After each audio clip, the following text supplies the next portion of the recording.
So yesterday afternoon, AFC Wimbledon did unfortunately narrowly lose to Notts County away from home at Meadow Lane. A game which a lot of the fans will be frustrated, a lot of the players will be frustrated because I'll keep saying it. I think we were the better team for the pretty much the whole game.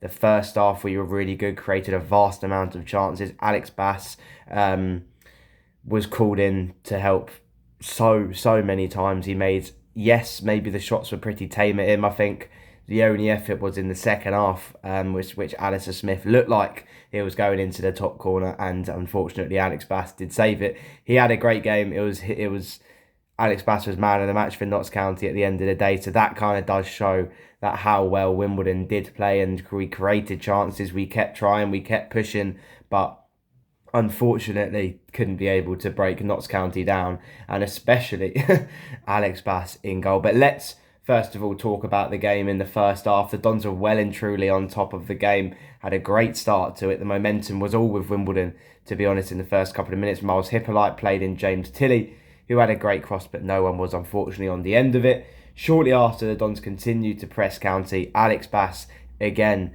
was well and truly in the action, who was in the net for the home side, obviously, called into action again. Matty Stevens got in behind a couple of times, which Alex Bass making good saves. Another one was a cross in, and Matty Stevens with the header, with Alex Bass again creating another good side. But, to be honest, yes, Wimbledon created the vast majority of the chances in the first half. David McGoldrick had a really good chance in the first half, which just bent round to the right-hand side of the post. Owen Goodman had literally no chance to save that shot, but fortunately it went wide and was not on target. Moments before the half-time whistle, Dons created two final chances, with Omar Bugle seen as pretty much toe punt effort go wide, and Josh Newville curled in a really good effort which just went round the left-hand post.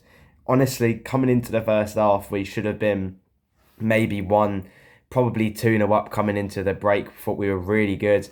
And when we talk about the second half, it all just kind of goes downhill from there. Yes, we still created chances, but obviously Notts County got that final goal.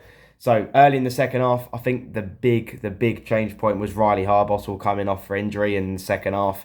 Seeing Ryan Johnson come back in was good to see, but then Ogs had to shift over to the right hand side, which was a little bit disappointing in that sort of sense. But I thought Harbottle was really good for the whole game, sticking in challenges. I'll get onto player ratings in a minute. I put him as my man of the match because I think he was just outstanding. He puts his body where players don't want to. He never pulls out of a challenge. He's just physical, aggressive, passionate, which is what we want as a Wimbledon players. It's what we want as fans towards players. But yeah, Platt opened up the scoring for the home side for Notts County, a goal which could have easily been prevented. We defended so well for the whole game whenever they came forward, and unfortunately a little bit of lapse of concentration let Notts County get in behind from a corner which was whipped in and somehow made it into the back of the net. Could have been an offside, we've seen from Dons Vogts' angle, but I'm not so sure at the end of the day. But we cannot do anything about it. Alistair Smith had a good chance, which looked like it was arrowed into the top corner. Not so sure because it looked like Alex Bass easily saved it, to be honest with you. We then made a couple subs, which was very disappointing subs. Josh Kelly came on, Piggott came on, Newville, Biller and Furlong. I think the swap of Newville and Biller, I'm not so sure what went on with that, unless Josh Newville was injured in the game and needed to come off. Then fair enough, but Biller was dropping into Isaac Ogdendair's position. It seemed like they were trying to play the same position. Biller was never getting forward. Newville never really comes back. He likes to get forward. He likes to stay forward. He likes to pick it up forward and drive at defenders. Biller wasn't really doing that. So I'm not so sure on that substitution. Josh Kelly had an amazing chance. I feel so bad for him. Was probably frustrated in the moment, obviously, but an awful back pass to Alex Bass left Josh Kelly getting behind, and he just snapped it first time. I'm not really sure what he was trying to do. He probably had 4 or 5 seconds before any Notts County player gets, and any Notts County defender gets to him. So the amount of time he had was unbelievable. Could have chipped in, could have took about 5 touches, go round Alex Bass. He has the capability to do it, Josh Kelly.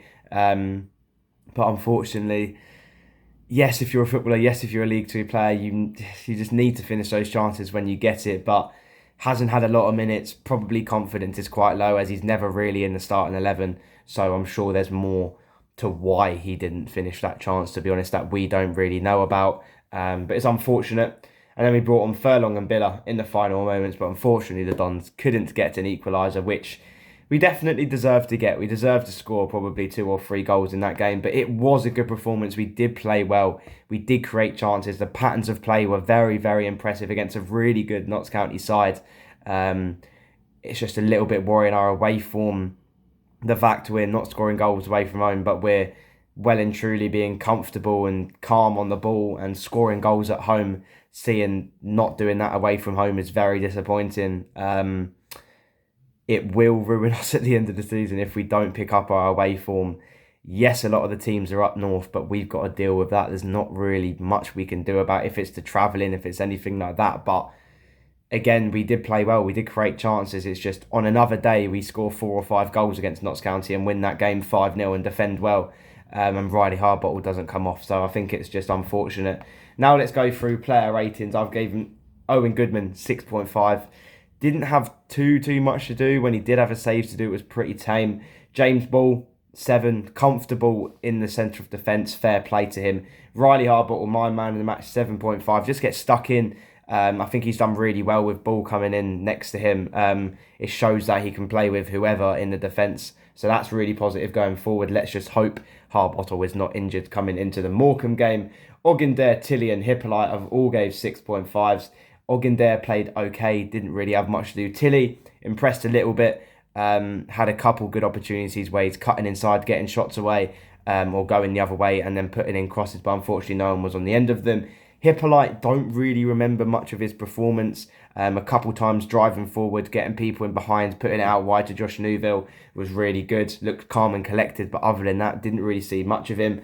Callum Maycock and Josh Newville, a 7. Would have liked to see Newville get more on the ball.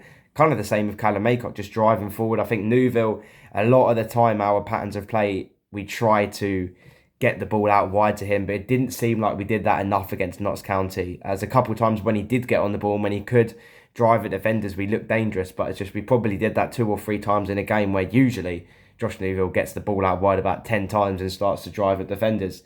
So maybe we were trying something different, not so sure. Then Bugle and Stevens, 6.5. Didn't see much from Bugle. Want to see him get more on the score sheet as he's only scored 1 goal this season, which was on the first day of the season against Colchester at Plough Lane. And same with Stevens.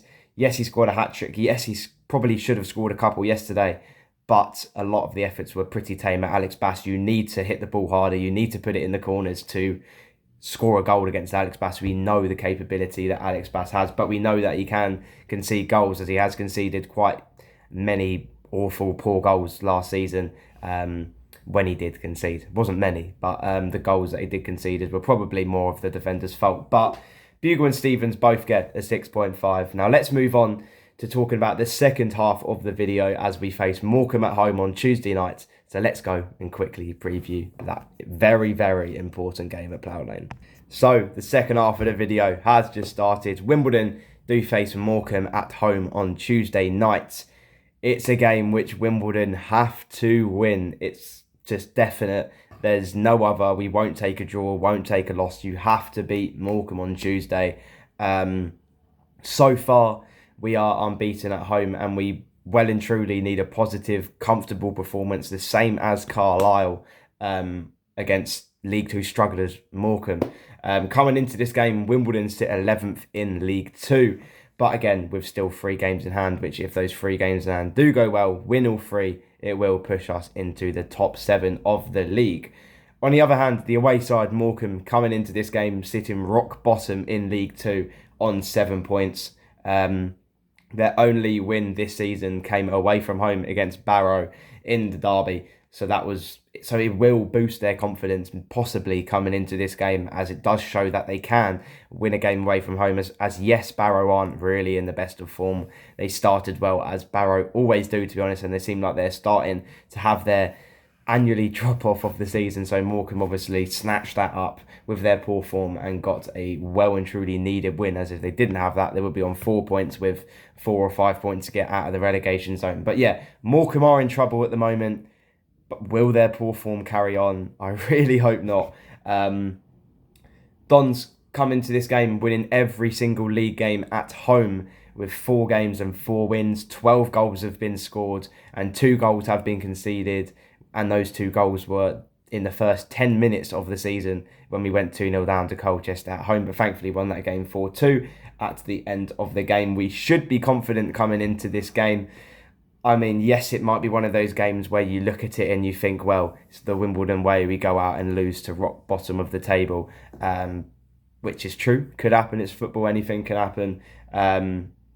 But when we've been at home, we look amazing. We look comfortable on the ball. We look calm on the ball.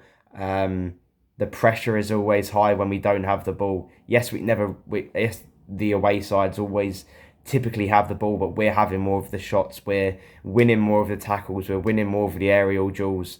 We're getting more shots off, scoring more goals than them, and winning games at the end of the day. So that's what is more important. If we have the same amount of form which we'd had last time out beating Carlisle United 4-0 at home, then we should be okay against Morecambe. If we have the same type of lineup, yes, we might see Ryan Johnson come in, which is very positive. So we will see what happens in the lineup. But yeah, we do definitely have to win this game. It could be a game which other players who have not had the most amount of opportunities get game time. Could we see Josh Kelly come into the side after him absolutely missing the atrocious chance against Notts County yesterday? But if Johnny Jackson wants to change it, if he wants to give other players opportunities, they have to do well against Morecambe. Because if we do somehow end up losing to Morecambe at home on Tuesday, then the fans will become annoyed. They won't be on Johnny Jackson's side. We've seen it happen before, to be honest. So I think keeping the kind of same lineup that we've had, keeping the momentum going at home, keeping the atmosphere going, keeping the pressure going on Morecambe, because it's a well and truly needed 3 points to start pushing up the table, keeping in the top 10 before all of our 3 games in hand do take place in the next month and a half or so. Talking positively, we could see Ryan Johnson come back into the squad after he did come on when Riley Harbottle did come off injured. So that is a positive, but let's hope Riley is well and truly fit enough to play against Morecambe, because having possibly maybe James Ball and then Ryan Johnson and Riley Harbottle to either side could be a really positive stepping stone going into the game at Morecambe. But let's hope Wimbledon can grab 3 points on Tuesday. I'm definitely sure that we will. If we do lose, and many of these clips, many of the bits of the video will get clipped, but positively, I think Wimbledon will win 3-0. Morecambe don't really look good. They had all of their players pretty much leave due to their ownerships and everything going wrong at the club. So I hope everything does get better for Morecambe on and off the pitch. Like, they signed 25 players in a space of 24 hours. And those players were typically players who are free agents who no one really wanted. A couple loanees came in as well. So yeah, we do wish them all the best for the future, but not on Tuesday night because we want to grab 3 points. Let me know down in the comments your thoughts on our 1-0 loss away in Nottingham yesterday afternoon and our upcoming fixture against Morecambe on Tuesday night. So I'd love to hear all your thoughts down in the comments. So thank you for watching and see you all at Plough Lane on Tuesday nights. Come on, you Dons.